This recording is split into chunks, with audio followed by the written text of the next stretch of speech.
करनी है। आपको नहीं पता क्या रूल है, बैंक को तो पता है ना। आप बैंक में जाकर सीधा ये बोलो मेरी स्थिति नहीं है ईएमआई भरने की, मुझे विकल्प दो। अपनी तरफ से कोई विकल्प नहीं देना। बैंक बताएगा क्या क्या विकल्प हो सकते हैं। बैंक बताएगा आपको आपकी लोन को रिस्ट्रक्चर कर सकते हैं, रीफाइनेंस कर सकते हैं, आपकी ईएमआई को कम कर सकते हैं, आप कौन सा ऑफर चल रहा है, कौन सी स्कीम चल रही है, आपको कितना लीन पीरियड दिया जा सकता है। ये कौन बताएगा? ये बैंक बताएगा। आप अपनी तरफ से कुछ मत बोलो, आप बैंक को जाकर लेटर दे दो और कुछ नहीं करना, ना वकील के पास जाना, ना कहीं जाना। एक प्लेन पेपर पे लिख करके दो, अगले महीने से मैं ईएमआई नहीं भर पाऊंगा, मुझे कम से कम 1 साल का समय दिया जाए, या क्या क्या विकल्प है ये दिए जाए। अभी बता रहा हूँ। अगर बैंक आपका लेटर नहीं लेता, कई बार बैंक जाते हैं बैंक लेटर नहीं लेता, तो कोई बात नहीं, बैंक के मैनेजर को वीडियो रिकॉर्ड करो बैंक में अपनी जाते हुए कि देखिए मैं बैंक में आया हूँ, मैनेजर साहब को लेटर दे रहा हूँ, मैनेजर साहब लेटर ले नहीं रहे, वो वीडियो भेज देना हमें, नौकरी खत्म हो जाएगी उसकी। क्यों? क्योंकि आप कौन हो? आप कंज्यूमर हो, आप उपभोक्ता हो, और उपभोक्ताओं के कंज्यूमर के अधिकार होते हैं। आप कोर्ट जा सकते हो, कंज्यूमर कोर्ट, कि मेरी स्थिति खराब थी, मैंने बैंक को बताया था, बैंक ने मेरी नहीं सुनी। आज भी हमने एक व्यक्ति को ऐसे भेजा, मैं बैंक जाइए, उन्होंने कहा जी मैनेजर ले रहे। मैंने कहा मैनेजर को क्लियर इतना बोलो मेरे पास ईएमआई भरने के पैसे नहीं है, मैं ईएमआई नहीं भर पाऊंगा, मैं अपने बच्चों को खाना खिलाऊं, मर जाऊं, या क्या करूं मैं, बताओ। बैंक के मैनेजर ने तुरंत बिठाया, उसको समझाया, उसको बताया कि तुम क्या क्या कर सकते हो। बैंक तुम्हें भी बताएगा, ऐसा नहीं उन्हें पता नहीं, वो बहुत समझदार लोग हैं, पढ़े लिखे, पता है, वो टालते रहते हैं। जी जी। और कई बार तुम भी टालते रहते हो। तुम्हारा जब चेक बाउंस होने वाला है उससे पहले चले जाओ, जब ईएमआई बाउंस होने वाली उससे पहले चले जाओ, और बैंक को जाकर के अपनी आप बीती बताओ। और कैसे बतानी है? बैंक से कोई भी कम्युनिकेशन ओरल मत करना, मतलब फोन पर कोई बात नहीं करनी। बैंक से जब भी कोई कम्युनिकेशन करना, रिटर्न में करना। बैंक जब कोई कम्युनिकेशन करता है तो क्या करता है? रिटर्न में करता है ना। जी हाँ, जी हाँ। बैंक आपको नोटिस देता है, लेटर देता है, आप क्या कर रहे हो? आप फोन पे बात कर रहे हो। बैंक क्या कर रहा है पता है? बैंक अपनी फाइल मोटी कर रहा है। तुम्हें 10 नोटिस दे देगा, तुम्हारे 10 नोटिस होकर उसकी फाइल मोटी हो जाएगी। जब कोर्ट में तुम्हें लेकर के जाएगा, जज साहब के सामने रखेगा हमने 10 बार नोटिस दिया और तुम्हारी फाइल में एक भी नोटिस नहीं है। तुमने भले ही 100 बार बात करी बैंक से, लेकिन एक बार भी तुम्हारे पास एक पेपर नहीं है। तो क्या करो? बैंक से जब भी कोई बात करो, रिटर्न में करो, लेटर दो बैंक को, और जो नोटिस आते हैं उसके बारे में भी समझ लो। 3 तरह के नोटिस आते हैं बैंक से। पहला नोटिस आता है जो बैंक का होता है, कैसे पहचानोगे? नोटिस के ऊपर बैंक का नाम लिखा होगा। जब भी कोई बैंक, जिससे भी आपने लोन लिया, एनबीएफसी से लिया, बैंक से लिया, ऊपर नोटिस पे नाम लिखा होगा बैंक का, यानी वो बैंक का नोटिस है। दूसरा नोटिस कौन सा आता है? एडवोकेट का। उसमें बैंक का नाम नहीं लिखा होता, उसमें लिखा होता है वकील हिंदी में, या इंग्लिश में एडवोकेट, तो अधिवक्ता कई बार लिख देते हैं। उसके बाद तीसरा नोटिस आता है कोर्ट से, जिला न्यायालय, सत्र न्यायालय, तहसील न्यायालय, एसडीएम, ये लिखा हो सकता है। अगर नोटिस आया बैंक से, तो बैंक के नोटिस का जवाब आप खुद दे सकते हो, इसके लिए वकील की जरूरत नहीं होती, क्योंकि बैंक ने खुद दिया है ना, आप भी नोटिस दे दो। जब आएगा वकील का नोटिस, अब इसका जवाब वकील के थ्रू दिलवाना तुम भी दे सकते हो, लेकिन तुम टेक्निकल चीजें नहीं जानते हो, तो बेहतर ये होगा कि वकील के थ्रू जवाब दिया जाए। अब वकील के थ्रू जवाब देने के बाद वकील का नोटिस आ गया, अब मानो आ गया नोटिस कोर्ट का, तो क्या करना है? कोर्ट में जाओ। जो अदालतें लगती है, लोक अदालत बोलते हैं, या न्यायालय के जो नोटिस आते हैं, वो किसके लिए हैं? वो तुम्हारे लिए भाई, तुम्हारी मदद करने के लिए है।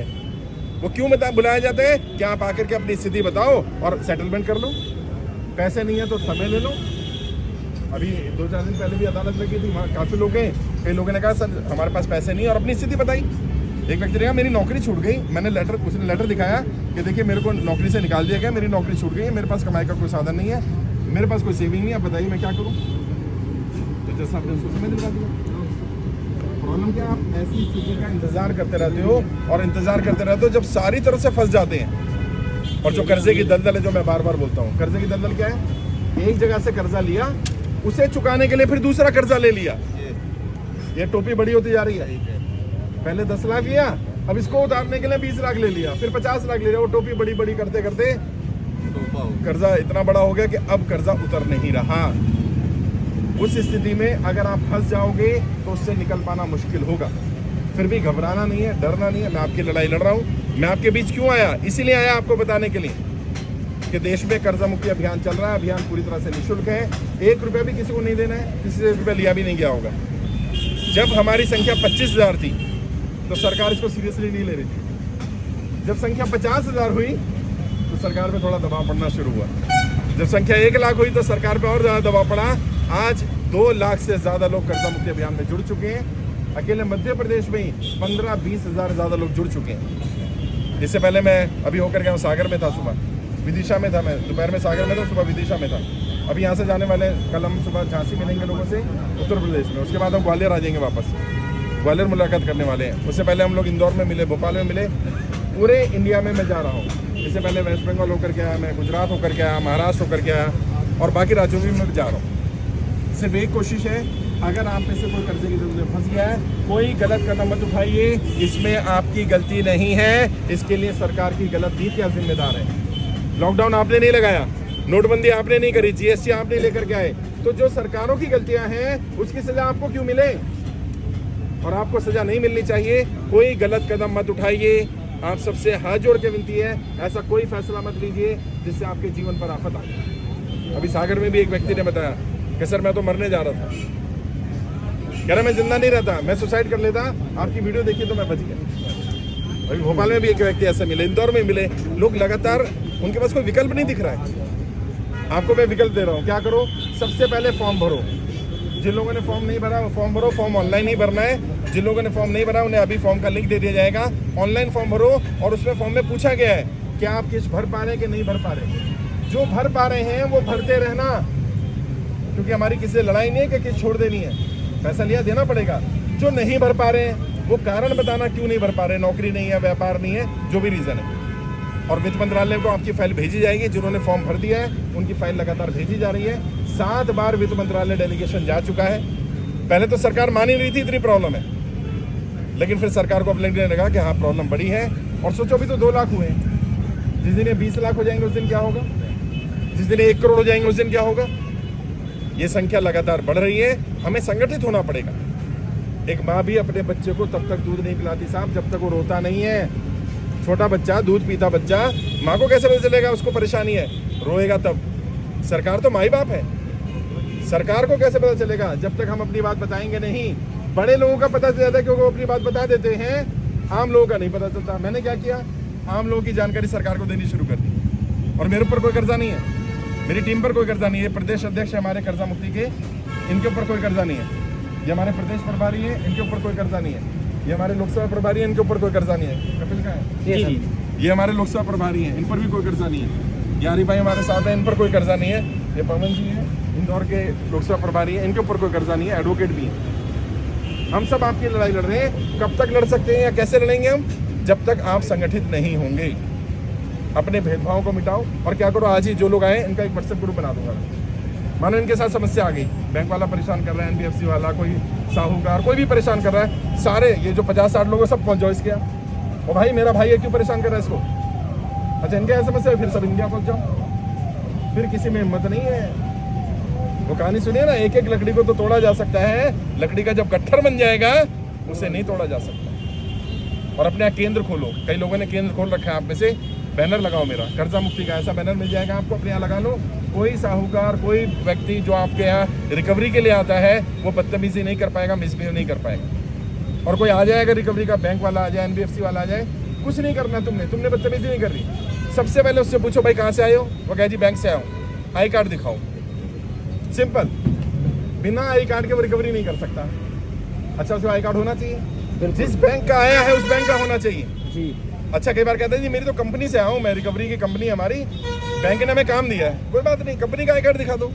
कंपनी का आई कार्ड दिखाएगा, अब बोलेगा, जब आई कार्ड देख लो अब बोलना कि कंपनी ने जो तुम्हें काम दिया वो वर्क ऑर्डर दिखाओ। कंपनी ने रिकवरी का काम दिया तो कोई ऑर्डर दिया होगा ना, दिखाओ। ऑर्डर होना ही चाहिए उसके पास। और उसके बाद DRA का एक सर्टिफिकेट होता है, डेब्ट रिकवरी एजेंट। जब वो रिकवरी एजेंट बनता है तो उसका एक सर्टिफिकेट लेना पड़ता है, वो सर्टिफिकेट उसके पास होना चाहिए। जो सर्टिफाइड रिकवरी एजेंट होते हैं वो गाली गलौज नहीं करते, वो बदतमीजी नहीं करते, वो किसी महिला के साथ दुर्व्यवहार नहीं करते, वो शाम को 7 बजे के बाद आपको कॉल नहीं करते, आपके घर आकर नहीं बैठते हैं। जो ये सब कर रहे हैं वो सब नकली हैं। कैसे पहचानोगे वो नकली है? चेहरे पे थोड़ी लिखा होगा, आई कार्ड मांग लो, पता चल जाएगा। भाई मैं मिशन चला रहा हूँ, मेरी जगह कोई और आ जाए, आप पहचान लोगे ना मेरा चेहरा लगा हुआ है कि नहीं यार ये व्यक्ति तो कोई और आ गया। आप कैसे पहचानोगे? बैंक का रिकवरी एजेंट है, उसके पास आई कार्ड होना चाहिए, उसके पास डेब्ट रिकवरी एजेंट का सर्टिफिकेट होना चाहिए। और जो बैंक के लोग बदमाशी कर रहे हैं, गाली गलौज कर रहे हैं, महिलाओं के साथ दुर्व्यवहार कर रहे हैं। कल मैं भोपाल में था, लगभग 200-250 महिलाओं से मिला मैं वहाँ। वो बचत गट बनाए थे ना, समूह बना करके। उन महिलाओं को ये तक कहा जा रहा है कि तुम सुसाइड कर लो, आत्महत्या कर लो, खुद को बेच दो, जो मर्जी करो, हमारे पैसे लेकर आओ। सही है, सही है। बहन बेटियों के साथ इस तरह से काम किया जा रहा है, ये अलाउड नहीं है। मध्य प्रदेश में भी कई जगह सुनने को मिला है कि लोग जो किस्त नहीं दे पा रहे हैं, साहूकार कहता है कि अपनी बहन को, अपनी बेटी को भेज दे मेरे पास। ये तरीका ठीक नहीं है यार। इतना नीचे मत गिरो।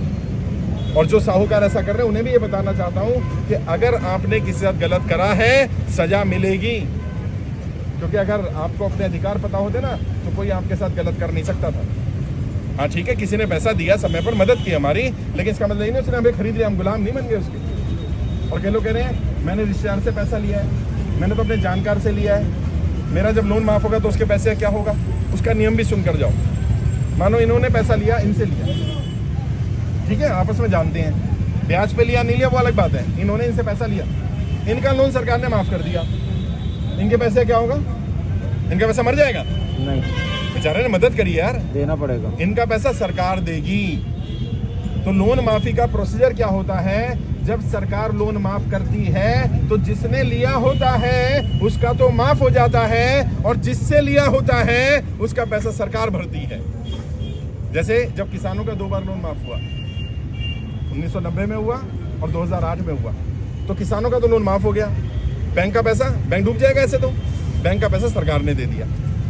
और जिन लोगों को सिविल का डर लगता है कि मेरा लोन माफ हो गया तो सिविल का क्या होगा, जब आपने लोन लिया था तब आपका सिविल जैसा था, लोन माफ होने के बाद वैसा ही हो जाएगा। कई लोगों का सवाल है कि लोन माफी के बाद क्या दोबारा लोन ले सकते हैं? हाँ ले सकते हैं बिल्कुल, लेकिन सरकार को रीजन देना पड़ेगा कि आप लोन क्यों ले रहे हो। जैसे कि पहली बार जब लोन लेते हो तो आपको रीजन देना पड़ता है जी, पर्सनल लोन ले रहे हो, घर के लिए लोन ले रहे हो, जो भी रीजन ले रहे हो, और आपका सिविल सही होगा तो लोन मिलने की संभावना भी अधिक होगी। तो हम लोग कर्जा माफी के लिए भी प्रयास कर रहे हैं। कर्जा माफ हो जाने के बाद क्या, आप लोगों के व्यापार को तरक्की करने के लिए कैसे आप आगे बढ़ेंगे, कैसे आप आगे ग्रो करेंगे, उसके बारे में भी हम लोग प्रयास कर रहे हैं। अपनी तरफ से कोशिश कर रहा हूँ। मैं ये लड़ाई तभी सफलतापूर्वक जीत पाऊंगा जब आप सब लोग भी इस लड़ाई में पार्टिसिपेट करेंगे। अपने अपने कर्जे माफी के लिए काम मत करो, खुद फॉर्म भरो, कम से कम 100 लोगों के फॉर्म भरवाओ। मैं हर जगह नहीं जा सकता, मैं तुम्हारे पास आ गया ना, अब तुम अपने मोहल्ले में जाओ, छुट्टी वाले दिन अड़ोस पड़ोस में मार्केट में जाओ, लोगों से पूछो भैया कोई कर्जा है? अगर कर्जा हो तो कर्जा मुक्ति अभियान चल रहा है देश में, निःशुल्क अभियान है, ऑनलाइन फॉर्म भर देना, कर्जा माफ हो जाएगा। जो परेशान होंगे उनकी परेशानी को दूर करो। और यकीन मानना, जब निस्वार्थ भाव से किसी की सेवा करोगे, मदद करोगे, उसका मजा ही अलग है यार। बेशक ये जितने साथी है ना, ये निस्वार्थ भाव से काम कर रहे हैं। हम सबके पास अपने अपने काम है, अपने सारे काम छोड़ करके हम ये काम कर रहे हैं। क्यों? क्योंकि देश की जनता को बचाया जा रहा है। और आपको सच्चाई बताऊं, 10,000 से ज्यादा लोगों को हम सुसाइड